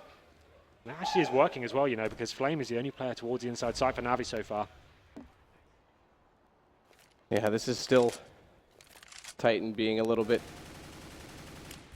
I guess, stubborn almost in the fact that they just want to push with force. They're not going to try and flush out anything this time because they've got 5 players. Fortunately, they do use a little bit more utility, but Flamey's able to dodge all of that just in a good position, and there's no smoke left on the inner part of the site. Is it going to be a fake, though? Yeah, it's a fake. It is a decent fake. The problem is it's such a fast rotation point. So Zeus, if he's able to at least pick up 1 kill in this position, he's going to do a lot of work for his team. Now they just come around, and there it is. Exactly that. Zeus gets 1, the rest are in position. It's trade kills favoring so far Na'Vi, although Titan, Shox is able to kill off 1 more inside Z, and this will at least allow a bomb plant to give them more money, but the force buy is still going to leave them in a position where they won't be able to buy. Good play from Shox, exists against Flamey, and once again the round turns backwards. Guardian's left with the Deagle. He can't go to the AWP in close quarters. He's going to take the first fight. They're going to try and double peek, but they can't overcommit, so Shox has to watch his teammate perish, and now it's into the one-on-one. Back and forth, and Guardian's going to get it again. The 2-on-1 situation, somehow with the Desert Eagle, he makes it work. It looked like it was unwinnable for him at that point. The fact they're basing him is unbelievable to me. Like, you know he's got an AWP, just got the Deagle to work with. You've got the bomb down as well. Make him work for it. Make him get on the defuse. He didn't even have a kit. That's a really big mistake from Titan there to even give him a chance there to get it in. Well, Twitter agrees with exactly what we've seen to start off this second half. Titan and Na'Vi 50-50 on who's going to win this map. You'd have to think Na'Vi being handed that force buy, and now the economic situation may just be able to push out a bit of a cushion, but they themselves are not in a perfect situation either. Look at Seized. Okay, no, there was a gun dropped. Titan once again going for the force buy, keeping a couple of players on around, what, $1,500, but this is a real problem for them. They need to win this round. Obviously, this game's going to slip away from them. Committing towards the inside bomb site once more. The CT's going to be waiting for them.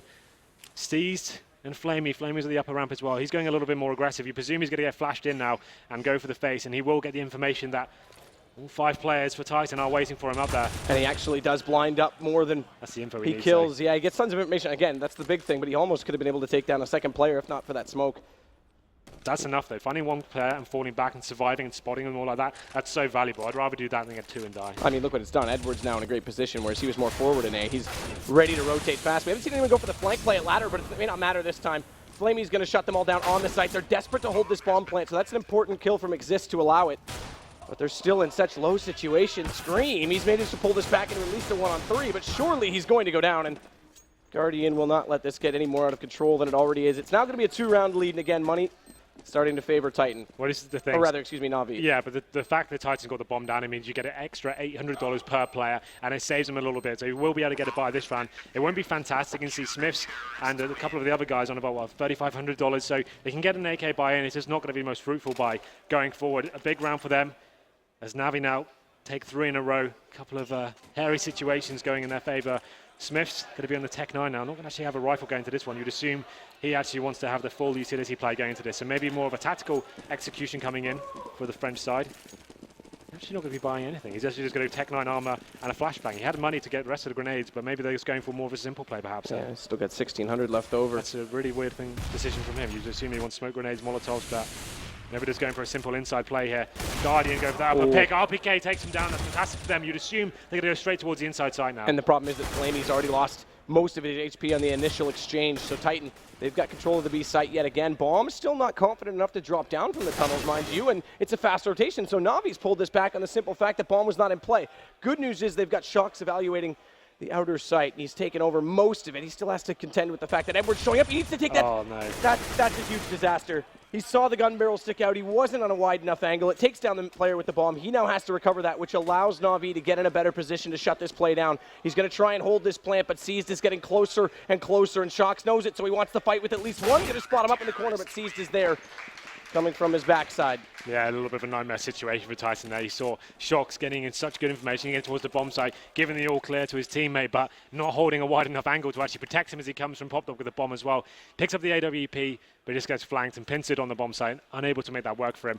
And now the money game gets even more tricky for Titan. This is a huge problem for them yesterday. They're going to be on to not a force buy here. This is more the quasi buy we keep mentioning. This basically means the loss bonus going in your favor. When you get to this sort of stage in the game, you have $2,900 coming into your bank account, and you can justify some armor, some upgraded pistols, maybe a few grenades, and still have enough to buy up next round. So that's what they're trying to do this time. Looks like they're going for the fast inside play. Smith actually gets down undetected. This could be a real trouble for Na'Vi. They haven't actually spotted this at all.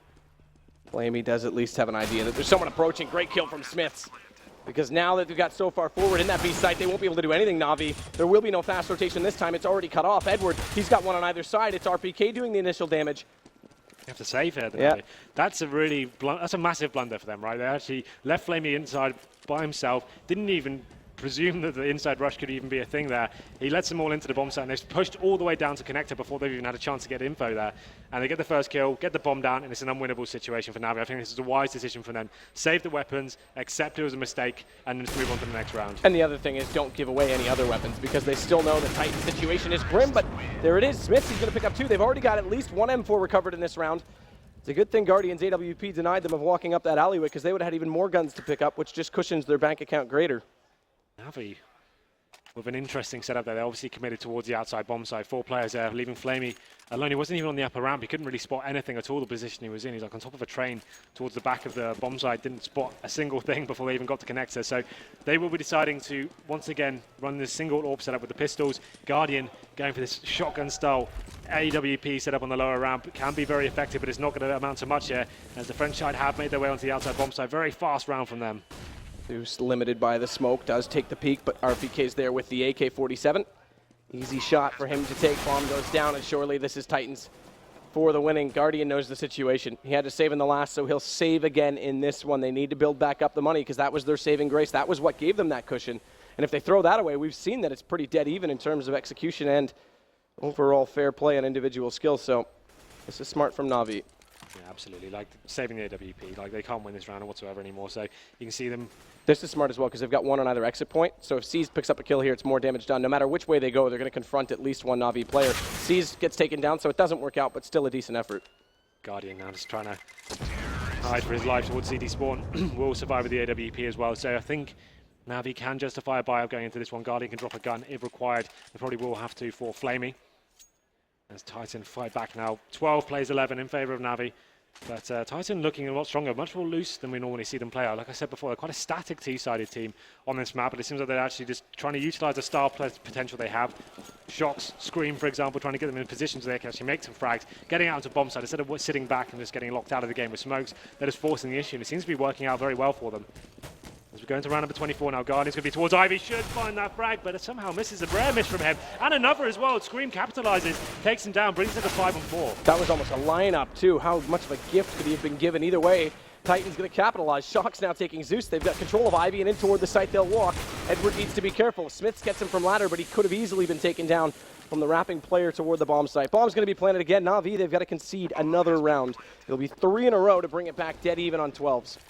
That's disappointing miss from Guardian then. Like that first shot, that's Guardian territory all over. That's an easy shot for him considering. Missed the second one as well. And it seems like Titan has gone for this real hard and loose sort of style. Is getting in fast as they can, splitting bomb sites, is trying to get positions where they can actually get some frags in instead of waiting back in and smoked out. They just seem to be going full YOLO here, and it's working out pretty nicely for them. I'm actually impressed at this kind of resurrection of their T side. It seems like there's Shox calling.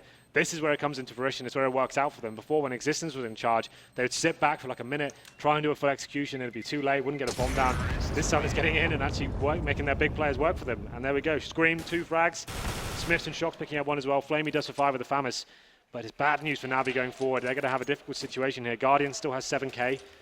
Could force buy this if they want to. Looks like they will be going for a Guardian buying up. The rest of the guys got to be joining him as well with pistols. Upgraded armor as well.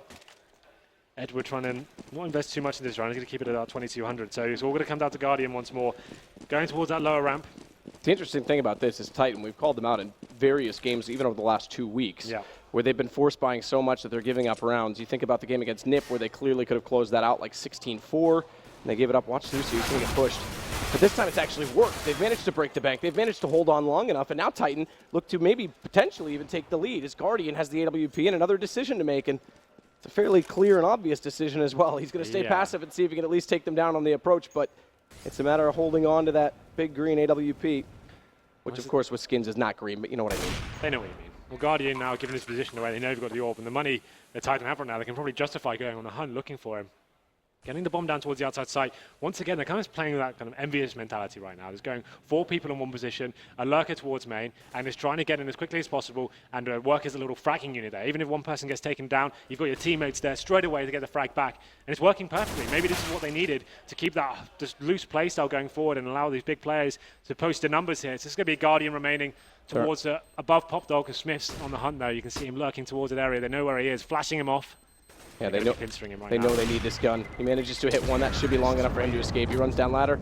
Fortunately, the other 2 players were coming from B, so he will save it yet another round, but eventually it's going to have to have an effect. It's going to have to take kills early rather than late to save his life, and they will be able to buy out around it this time, but only just again. I mean, the utilities, look at the way they sit right now. It's Edward with a bunch. Zeus is able to grab a few, but no one else really can. Well, that's 4 rounds in a row for Titan as well, all with the bomb going down and blowing up. So Navi needs to work out what the hell is going on right now. They've had some blunders with their setups. Guardian changing his position now. Looks like another inside rush potentially coming from the French side. Just going to be going straight in. They don't seem to care about tactics right now. Just trying to get into bomb sites and forcing the issue. That's a little bit late, but it'll still do damage. It does still mean that they get into the site. They know where he is. It's a spammable position. So CEVO comes over to help out either way. Kills stack up for Na'Vi. Shock's able to get one to at least allow a plant, but look at existence. This is so smart. That flash blinds them up. He's able to push forward and take cover again behind the train. He has to be chased by Edward. It's Zeus instead who gets the kill, but it's still a good position for Titan to be in. And Smiths, he has the ideal post-plant position. Unfortunately, he's got no one else to help him use it. He's got the Molotov as well, so he can Molotov onto the bomb. That's going to delay the CTs. And there's no kits either, so it delays them a significant amount, and he's changed his angle. Smiths may be able to pull this off with time, working as his teammate. He manages to take down one more. Enough, you know. It might just be enough. It is. That's a brilliant play from Smiths. That's huge. When he had the Molotov there and there was no kits available whatsoever, you just knew he was going to win that round all over. That smoke, that Molotov bounces off the door, lands perfectly on the bomb, and forces them out. It's a 3-on-1 situation when he only had to find one kill there. Massive stuff from him. Titan keeping it loose once again, just rushing towards the inside bomb site, getting that bomb down, and without the kids there, Navi just looking down the barrel of map point here. They still saved guns, so they have some. They've got the double op set up. Seas and Guardian still going to be wielding that, but it's a disappointing round for them after getting the frags onto the bomb site. Impressive play. The Molotov buys about 7 seconds, 10 without the kit, and that single kill on the player who would have been there in time. That's all it took, but now seized. He's in position. They still have guns up right now for Na'Vi. Max lost round bonus is fully in effect. That's 5 bombs in a row that's gone off now. That's how desperate Guardian's been to hold on to that AWP. This time they saved up 2 as well, so seized. He's also going to use one, but RPK, he's already in from ladder. Guardian's gone. That's the first AWP down. And now Zeus from a distance, he's going to fall to Scream. Titan are looking absolutely brilliant right now. Edward at least gets Smiths. But still, they've got so much positional control. Good play from Edward. That one's going to buy them a little bit more space. And do they even commit with this bomb? They think they still have cover. They've got the ladder, so there's no flank position. But now they've dropped it. Edward with a single kill might change the round. Shox fights back, and it's down to the one-on-one. Seized versus Shox. AWP versus AK. Bomb on the train. Shox spots him up initially, but doesn't want to re-peek this. And both teams, they know how big this round is. If Titan pick this up, it should be all but done. If Na'Vi break it, then they give themselves a chance. And interestingly, Seized is going to outthink himself potentially here. He's going to go back towards CT. Shox hasn't read this. There was a chance for him to go for the bomb. Now he smokes it, but he's going to be in the open, or is he? Seized has already crossed over. But it's still extremely tense. This is a battle of minds right now, and they've got 26 seconds left to work with, so this is going to continue. And Shox, he may have read this perfectly. He's going to head toward B, and how quickly can Seized respond? That's the thing. He has in the furthest possible position away he could be right now. Bomb does go down. Now Shox has all the time in the world to outbrain him. He's actually be pushing down a little bit more aggressive than you would expect in a clutch situation. This could catch Seized out here. You could see he's got the AWP, but be looking towards the backtracks potentially. This is very clever from Shox. This is very clever from Shox indeed. It's going to be 15 rounds Titan.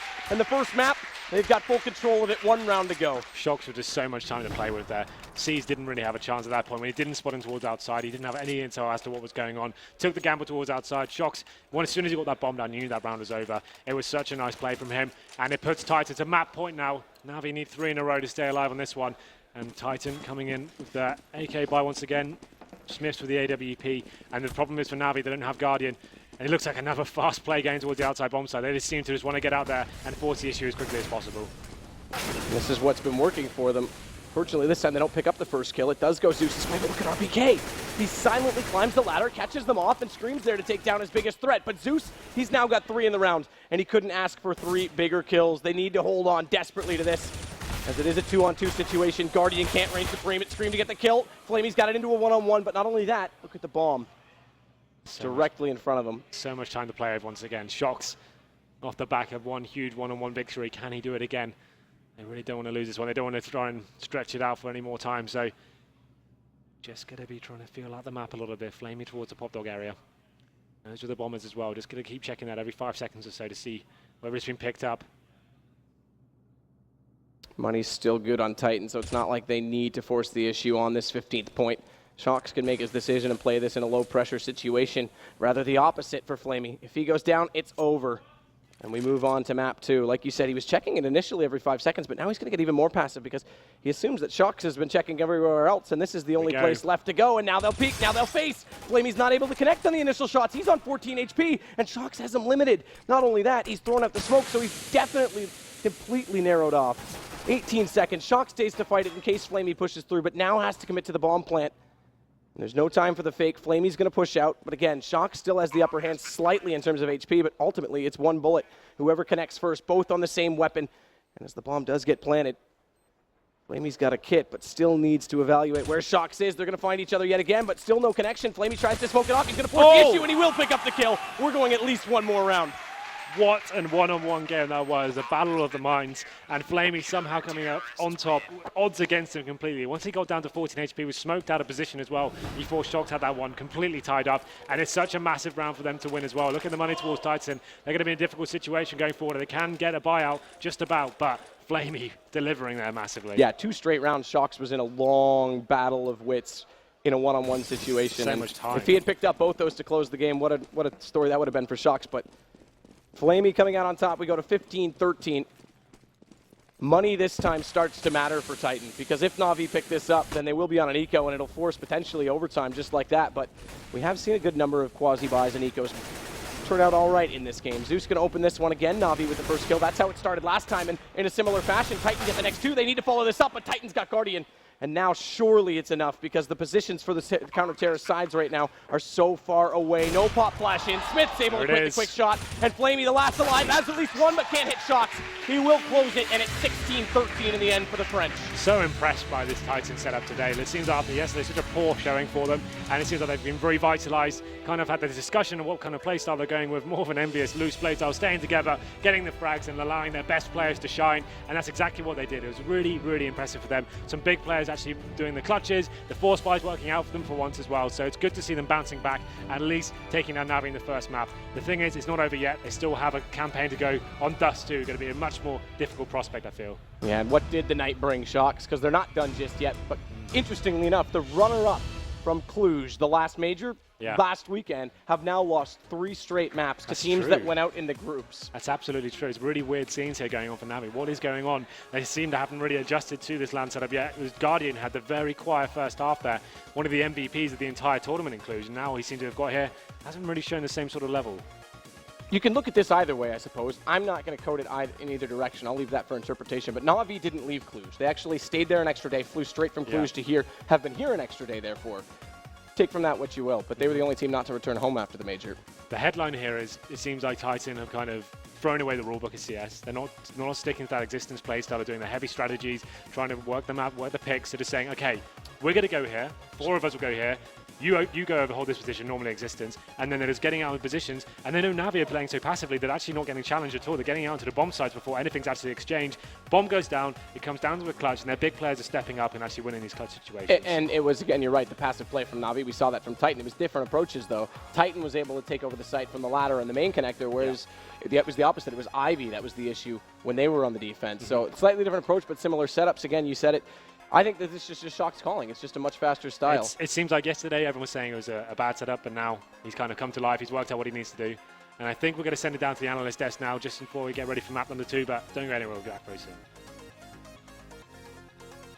Thank you very much, gentlemen. Again, unexpected. Na'Vi's choice for Train, but they lose at 16-13.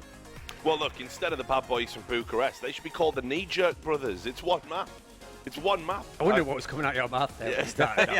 Where's he go with this? Keep going, Richard. Yeah. Well, we've all got our own nicknames for certain talent.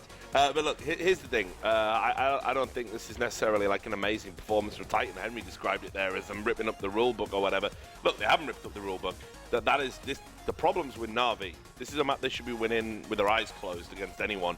Titan have done some good things, yeah. I'm willing to give them credit. People stepped up their individual levels of performance. Not existence, of course. But everyone else did, and they were actually dropping some good numbers. The execute seemed slick, but they were not rotating fast enough, Na'Vi. They were getting caught out. There was some horrendous, like, clutch moments in the 2v2s and the 3v3s, which all seemed to be going Titan's way. I mean, you even saw it there from Flamey at the end. So it's a 1v1 with Shox. Shox has low health. You've got the bomb down. You're in a superior position.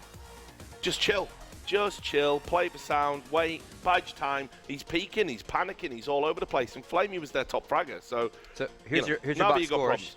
And again, you see Guardian at the very bottom. Again, we look at stats, but it's obviously very situational. It's very map-based.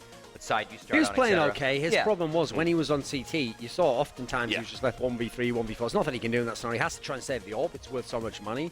The big problem here was the first half looked fine. If you're a team who's good on train, if you can get the kind of rounds that Na'Vi got, you go, right, we've got it in the bag. Good teams close out the CT half. They get the big win there. But you saw Na'Vi's setup on CT was appalling. They were just giving up rounds left, right, and center. Nothing particularly special from Titan. They didn't have any special execute or trick flash that was getting them in. They would just hit the same spots again and again, win all the aim duels, force Na'Vi back in a very passive position, which is not you're used to. Usually when you see Na'Vi on CT side, they have aggression. They will push to a smoke. They will push in on a guy and hold that space, not give it up, you know. This game, they weren't willing to. And so I feel like, yeah, Titan were a lot better than they were yesterday. The Titan team yesterday could have lost any map to almost anyone, you felt. Here they've won Na'Vi's pick, not even a strong pick for them. So good on Titan.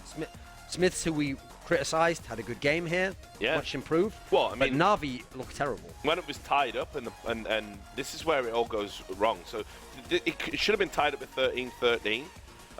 It wasn't, and Smith's like basically won a 1v3 effectively with the bomb down and ticking, and Na'Vi, they knew exactly where he was. That's what I'm talking about. This is malfunctioning Na'Vi. This isn't just Titan doing anything. That could have been 13-13. Their economy would have been broke for Titan. Maybe Na'Vi go on and win this round. You shouldn't be losing that. Like we've talked about Smith's problem. Yeah, he's played that round perfectly. But again, you've got to make mistakes to enable the terrorists to win that round. Yeah. That's exactly what Na'Vi did. So there was numerous flashpoints where Na'Vi threw away rounds and gave them to Titan. So that's why I'm not convinced by this Titan renaissance. There is such a big trend. Go back and look at past games. The reason why I don't class Seized as a star player is because, unfortunately, most star players add the star player performance to the vehicle of the team, and you have a team that wins games. The problem is, when Seized has to pick up the slack, usually for Flamey, this time for Guardian, and he has a big game, they lose a lot of those games, actually. He can drop 25, he can drop 30, and they can lose the game, unfortunately. So you can see, that's actually a symptom of when something's going wrong in the team, that he's having to take over, he's having to get the kills, and it's not one of his stars who's doing it, because it's not what the team's set up for, unfortunately. So you can see in Na'Vi, yeah, there's something off a little bit. I mean, very well pointed out and observed by Sadicus there. They've lost 3 maps in a row to teams who weren't even getting out of the group at the major, and they're a team who went to the final of the major. So you want to build on that and go, right, if they can beat these teams here, what if they were to play against a Virtus Pro, who they might play later in the tournament, if they can get there at this point in time? Now they're 1 map away from elimination, 0-4. Well, and you make a very valid point. You know, T-sided, great, 7 rounds on technically still a CT-sided map.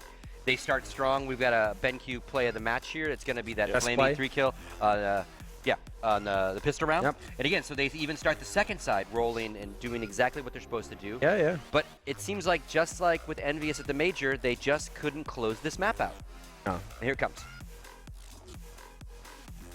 Well, this is exactly right. I mean, you know, we talked about this. So they're obviously, you know, it's 8-7. You're like, yeah, this is exactly what you need to do here. And you know, just he waits.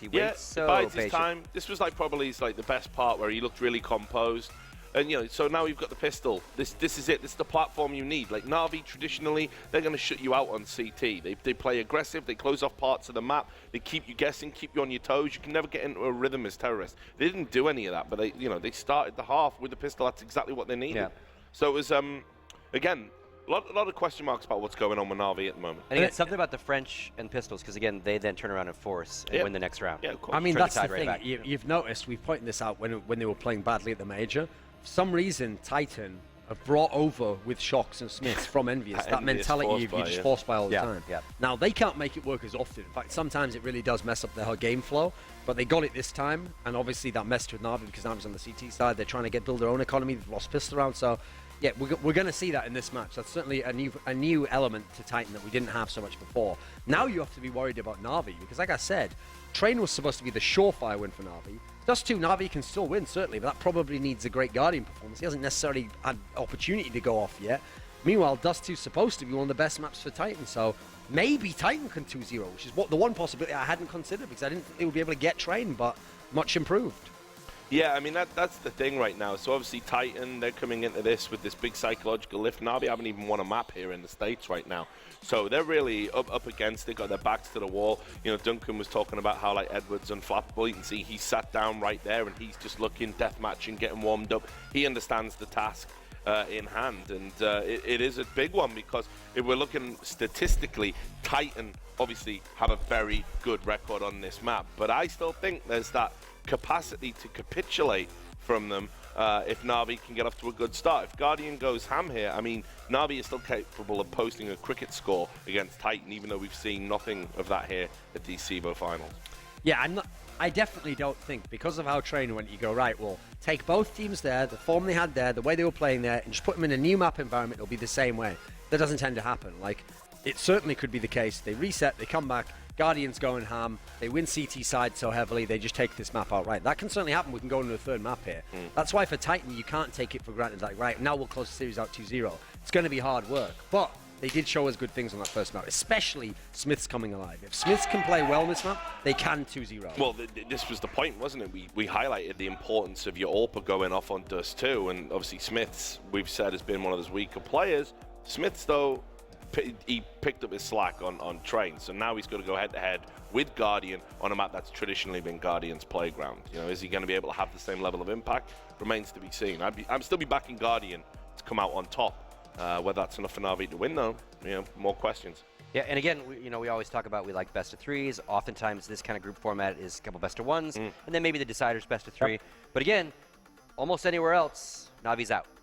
Well, yeah. This loss sends them out. But that's also what's not dissatisfying about that sort of a setup is then you wonder, you know, how much was it that the other guy was better on that map? How much was it that they failed? Over a best of three, you get a better sense of that. Also, you get to see the mind games of where they go in terms of my pick, your pick.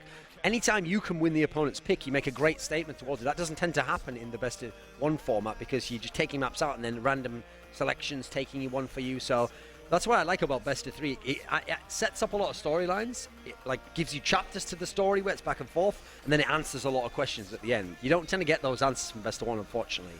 Yeah, and you always want to kind of remove that, oh, it's just best of one, they got lucky. Like, again, the more maps they play, the better team is going to come out of it. I mean, look, there's never any argument to a best of three. First of all, it starts right at the veto. You've got to veto intelligently, try and get the landscape into your favor. You've got to do your research, do your homework about your opponents, and also have a very good understanding of your own strengths tactically. So once you've done that, and then you get into the game and you actually execute the results, again, you can't argue about it. But best of ones, obviously anything can happen. There was an actual pro player who said to me, because some players don't like best of three group stages, some don't like best of five finals, just because they don't like it to take so long. Yeah. They want to play a few matches. They hope they just win, and therefore they're not on the losing side of the format.